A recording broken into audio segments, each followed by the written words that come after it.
So let's start with new documents. I'm going to go to File and New. And when you pop this open, you've got a bunch of presets up here. You can just type in your own. I'm just going to do that. But I have inches. You can change it to whatever units you want. And you can change the orientation, and you can even change the number of artboards, which is basically saying number of pages. But there's a little more to it than that. So I have a 2-page document now I just made. And first of all, you grab the artboard tool, and you'll notice that you can resize them on the fly. It's not like Microsoft Word where you're like, I chose this size and that's what we're using. Very fluid with that. So you can change them. You can rearrange them, right? Delete them. I'm going to undo that. And you can double click here and it'll bring up the options again. Make sure you're on, click whichever one you want to be on. And then you can change the size. You can change the orientation. You can add a center mark just to show you where it is. So you can do a lot of stuff with your pages here. And the next one I'm going to show you is quickly just if you go to View and Rulers, you have your rulers there. So if you need guides for anything specific in a certain area, you can drag them out there. You can also right click quickly and change your units again right there if you need to. And the next thing I'm going to show you is deleting, right? And working within this frame. So if you have an object here and you've drawn it here, right? I'm going to make this red so we can see it. I'm going to ditch this outline real quick. It's called a stroke actually. And anything that's in the artboard will be exported along with it. Anything outside of it will not be. Like if you save this as a JPEG or export as a JPEG or PNG for a website or something, this part won't go with it. It's not going to export all this. It's just going to be on the white part. But if you save the Illustrator file, it'll still be here when you open it back up. And now there is one little caveat to that, where if we make a new document and we choose to have a bleed, which is something we use in printing, it's down here. You just go, 1.25. That's I'm sorry, 0.125. That's an eighth of an inch. Metric, I think the standard bleed is 3 millimeters. And so what that is if I have a shape here, you can see this. Watch this. Ready? Boom. I'm going to move it. Sorry about that. And if I put that over here to this red margin, it gives the printer, they're going to print it on a bigger piece of paper, and then it lets them slice right through that color. Because otherwise you're over here and they have to cut it exactly there, and that's not going to happen. So you give them this little tiny bit of room, and now they can be a tiny bit sloppy, and you're still just going to have a solid green edge. So that's what a bleed is truly for. And so that's working within the frame, and you can work outside of it somewhat. But so that's really how you set these up. And if you do want to export this or save it as a PDF and a multi-page PDF, this is really cool too. So I got the artboard tool, and you see I have 0.1 and then artboard 1, 0.2, artboard 2. If I was to drag artboard 2 over here, right, let go. So that did not make this page 1. This is still page 2 because of the 0.2. So quickly just go up here to Window, pull down to Artboards, and this is your actual page order. So Artboard 1 is page 1, Artboard 2 is page 2, but over here I don't have, I drag this over here thinking this would be page 1. So what you really want to do is drag these around in order, and now you see it changed 0.1, 0.2. And you can rename them here if you want to, for the sake of not losing your mind with having too many of them. If you're making a multi-page document, I would highly suggest organizing them here and naming them there. This is going to be shapes. So let's just jump right in. I'm going to go over here to the tool palette on my left, and I'm going to click on the rectangle tool. And if you drag this out, click and drag, I can make any rectangle I want, but if you hold shift, it's going to keep it proportional, so the same height and width. And that works on, it also works with transforming it. If I want to change that, just grab those ends right there, hold shift, and it lets me do it proportionally. And works with circles, see, same thing, hold shift, and guess what? It's a perfect circle. So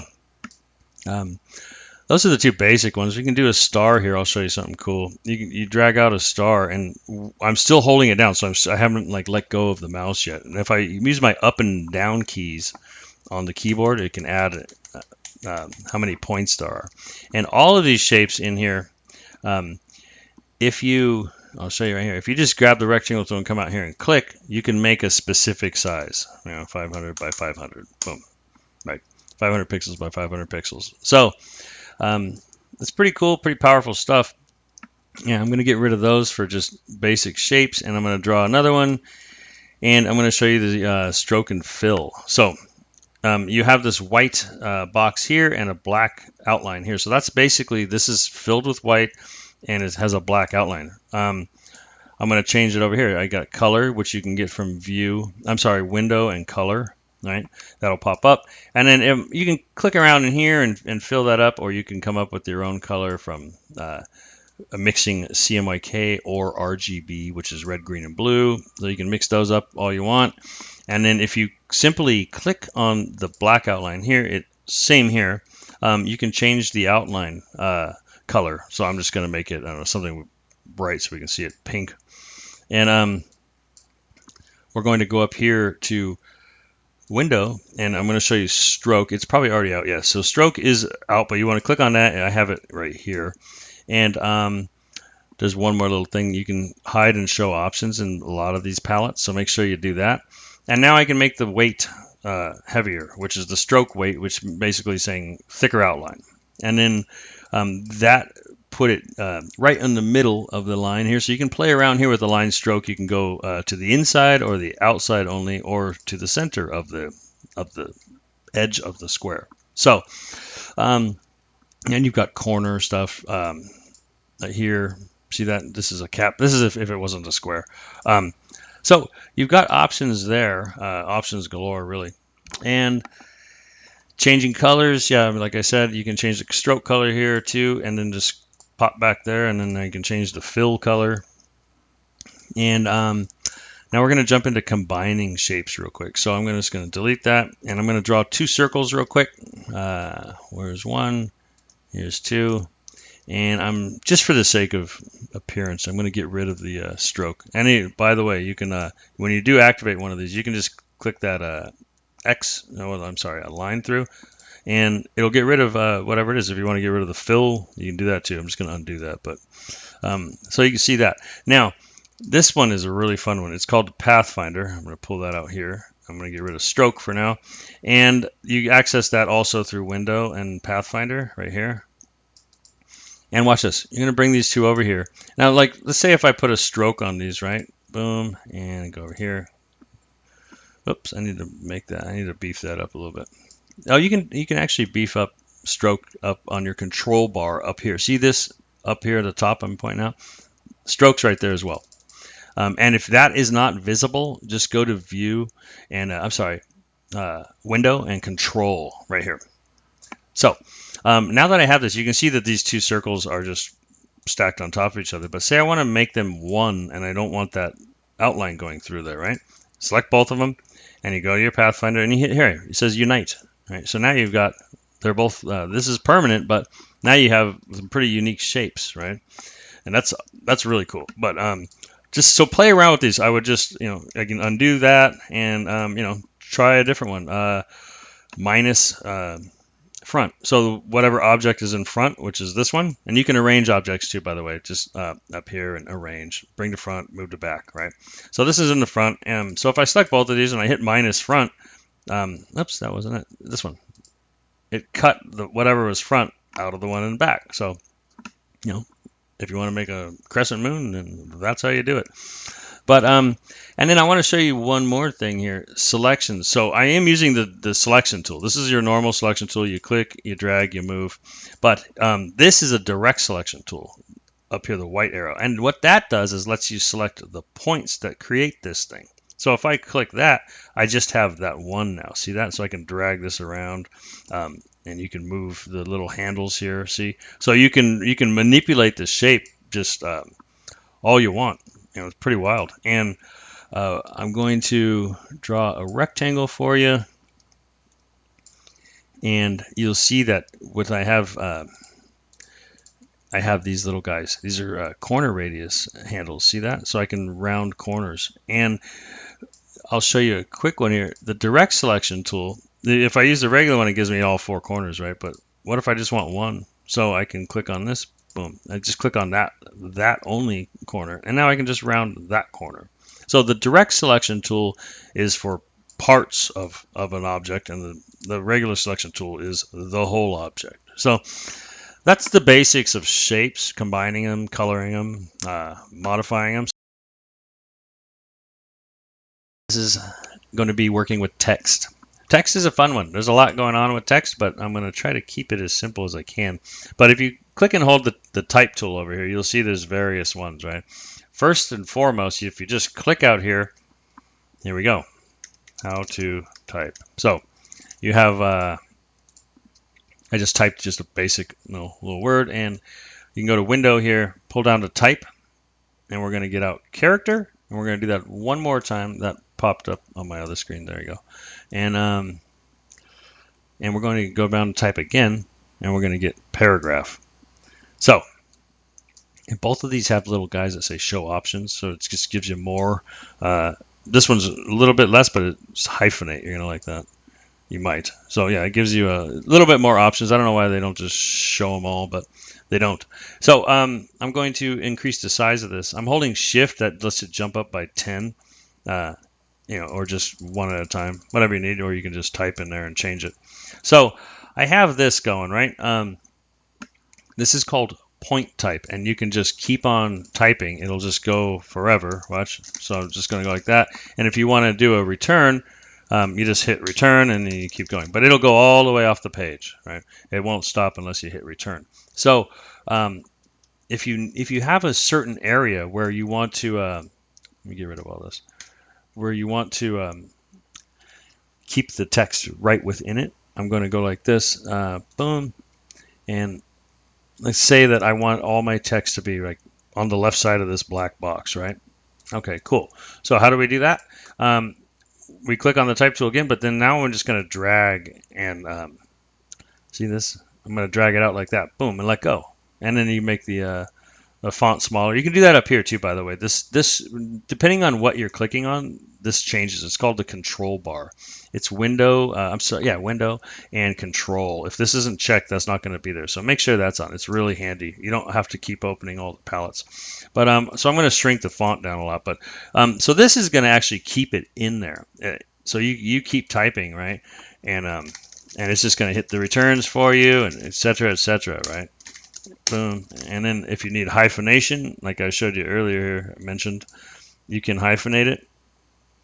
I know that's not real text, but I wasn't going to type a story for you guys.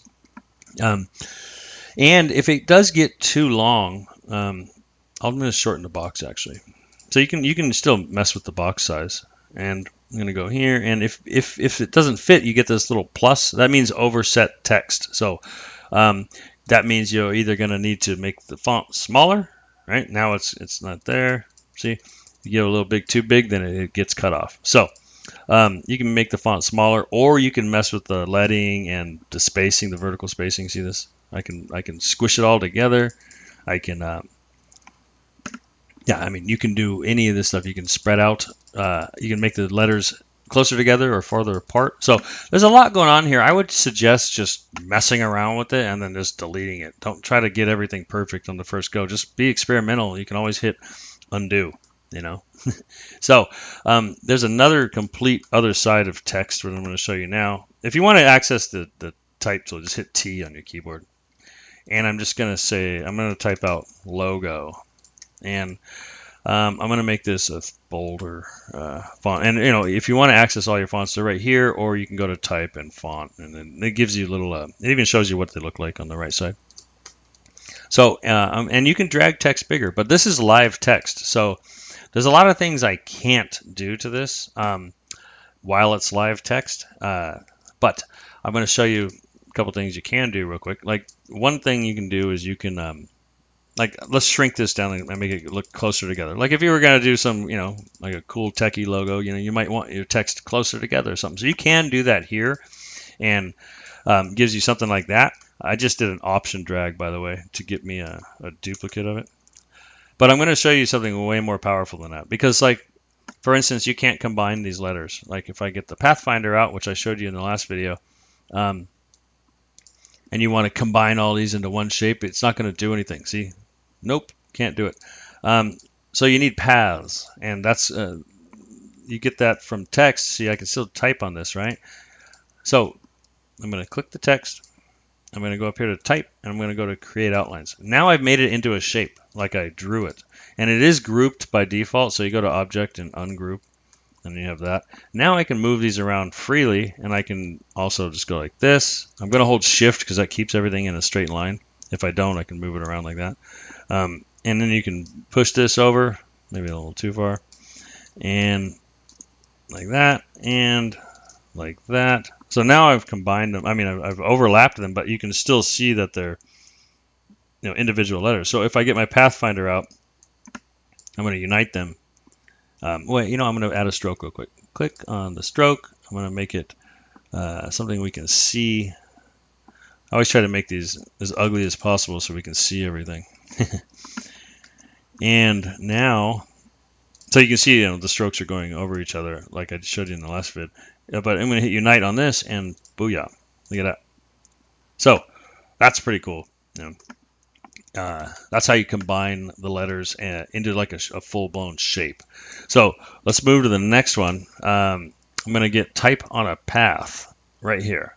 First of all, I need a path, so I probably should have started with that. So I'm going to make a circle. Now that I have this circle, I will now select my type on a path, and I will type on it. Type on a path. Okay, so I'm typing on a circle now, and same rules apply. You can, you can make it bigger and smaller, etc. So when I click off of the typing thing, though, this is where things get tricky. Pretty cool, but there's an entry point and an exit point. So these two little guys right here, you can move around where the type starts and finishes, much like a box. And if you want to mess with the orientation, so there's entry and exit, like I said.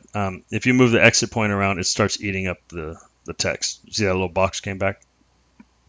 But there's also this orientation, meaning that the text is on the outside of the circle. So if I just grab this little guy, you see the little arrow pops up, and I put it in the inside. Well, now it's in the inside, right? So, and then I can grab it again and just bring it back to the outside. So it's this little orientation indicator, which is really cool, And stroke and fill also, same thing. You can change the color of your text. Whoops, that's on stroke. Let me undo that. I do want to show you a couple things real quick. So if I zoom in on this, here we go. I'm going to add this the stroke again, like I just did. Oops, I did not do that right. There we go. Stroke, and now I'm going to go back here and make that black. So stroke and fill, and you can see that I wanted to align this stroke in the inside or outside or on the center. Let me show you what I mean. It sounds a little confusing, but I'll make it make sense for you in a second. I'm going to thicken that up so we can see it. So at the moment, type is always defaulted to the center of the stroke. If I click on these, they're actually grayed out. It doesn't work. It's not letting me do it. So again, you have to, with type, you have to create outlines on stuff if you want to get, if you want to mess with the type in a more close-up way. So you can see that the stroke is on the center, and I'll show you what this means. I'm going to hit inside, and it's going to put it all on the inside. See that? And on the outside, it's going to put it all on the outside. And then center is right in the middle. So you can't do that if it's still live text. It has to be outlined, so create outlines. So that's a lot to take in, but we're lucky we can pause and rewind these things. This one is going to be alignment, guides, and some quick preferences. So for guides, the basic way to do it is go to View, make sure you have your rulers out, show rulers, and then you can just drag a guide out. See that? You can drag it that way, and you can drag it this way. And if you hold, see how I'm at 600, I believe these are in pixels, 700, 800. If I hold Shift, it'll snap to each one. I'm just, see how it's sticking? So that's pretty helpful if you need that. So you've got vertical and horizontal guide, but I can't click on them. You can see that I cannot do that, right? They're locked. So go to View, Guides, and then you can unlock guides if you need to move them around. Now you can select them like they're objects. You can even drag like that and do it. And you can grab both of them and do it kind of like crosshairs, like a sniper. So yeah. So that's what we got with guides, moving them, and then you can clear them, view. So it's all in here. Guides, clear. I'm going to undo that, and then if you have a shape, like say a custom shape you have here, right? Boom. Draw this out. Like this is a regular rectangle. These aren't guides or anything like that. But if I want to make this a guide, you can do this with any shape. It doesn't matter. I'll do it for a circle, just to show you what that looks like, because it's pretty unusual. View, guides, and then make guides. So now I have a circular guide. It acts like a regular guide. See, if I lock it, if I go up here to View, Guides, and Lock, now it is a guide. So that's pretty cool. And one more thing I can do here is if you unlock the guides, unlock, and then I can grab this guy and I can make it back into a circle. See, let's watch. Release guides. So now it's back to what it was. So that's the basics with guides. And guides are, I mean, you can use them for so many things. They're really powerful. So I am going to get rid of those for now, and I'm going to jump into alignment, which does have something to do with guides. So I'll bring the guides back in a second. But let's say we have some text, right? Not on a path, regular type. I'm just going to type out text, and then I'm going to make that a little bigger here. If you hold Shift, it keeps it proportional. And I'm going to make a little circle. Now, say I wanted this circle here to be aligned to the left side of the page, the very left side of the page. You have your alignment up here. I've mentioned this in my other videos in this series. To get this toolbar up at the top, make sure you have Window and Control selected. That's called your control bar. So whatever you're doing, it changes. Like there's no fonts up here right now, but if I click on this, my font selection shows up. So that's a pretty cool one. But so make sure that's up there because you have your alignments here, and then this is aligned to certain things. Artboard selection. I'm going to actually pull the alignment palette out. It's much more powerful.